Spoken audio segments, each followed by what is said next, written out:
I think the most important thing for companies to realise is when they first notice a crisis on social media is to actually acknowledge that you have noticed that this is happening.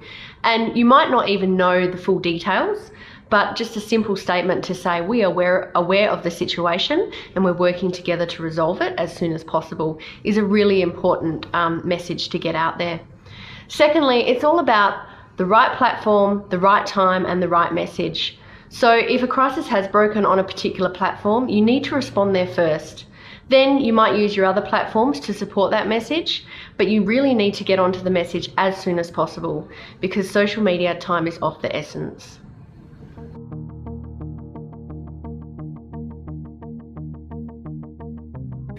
So as Bridget just said, when you respond on the social media platform that the news broke on. But in a crisis, it's really important to use Twitter specifically. It's the first platform people will go to find news. The traditional media will go to Twitter to find any mentions of it. So it's a really strong platform to use. But importantly, you have to respond on the social media platforms that your audience is on, and appropriately for the kind of language and what's relevant to the audience that is participating on a specific social media platform. So being really broad, monitoring and doing the full approach across and integrating across all social media platforms is really important.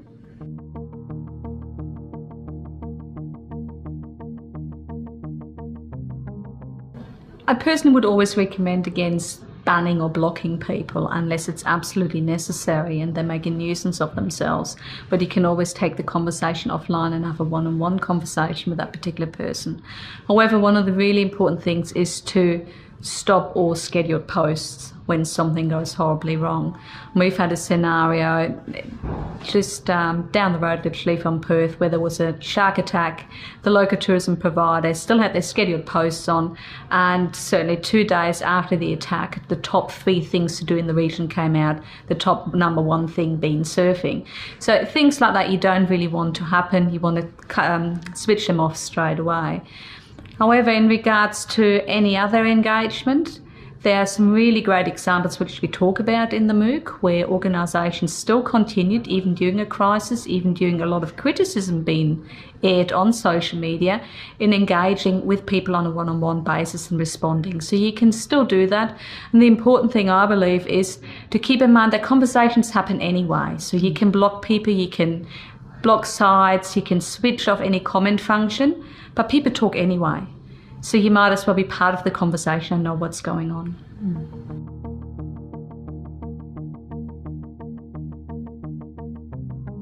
I think many organisations can be afraid to apologise online because they think that there might be legal implications. But there are ways to apologise that are sincere and make your company look like they understand the situation that the person or people are going through. So you might say, we regret that this happened to this particular person, or you could say, we are sorry that they are in this situation. The key thing is to keep your voice authentic. So it is important that an important person in your organisation does make the apology, but you need to make sure that it's in the language of the platform. So if you're copying and pasting quite a formal statement that you might have prepared for the media, it might not fit on the social media platform.